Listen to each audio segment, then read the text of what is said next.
Ako si Libertad Villesa Planas, na nakatira dito sa Sitio Bahid, Pahilahan, Pola, Oriental Mindoro. Ako ay tinalagang mag-i-interview sa mga kasapi sa MESAPED. Ang karanasan ko sa pag-i-interview ay ako lang mag-isa, tapos yung may mga malalayong bahay, ang daming, bago isa lang ang puntahan na bahay na ganyan, kailangan i-interviewin at kailangan ay isa-isahin.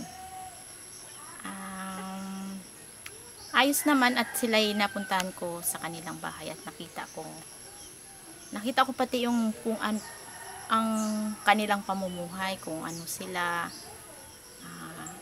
kung okay sila bilang miyembro, makiharap sa kagaya ko. Okay naman sila bago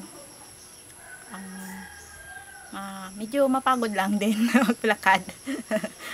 Medyo mapagod maglakad bago yung ang maidagdag ko na na siguro every year ay ganunin sila, i-interviewin para magiging aktibo sila, dahil pag wala na magi-interview siguro sa kanila ng parang wala naman, nanamlay na naman sila, hindi na naman nila gagawin yung pagre-record, basta na lang silang magsasaka ng kanilang pag walang nag-monitor sa kanila.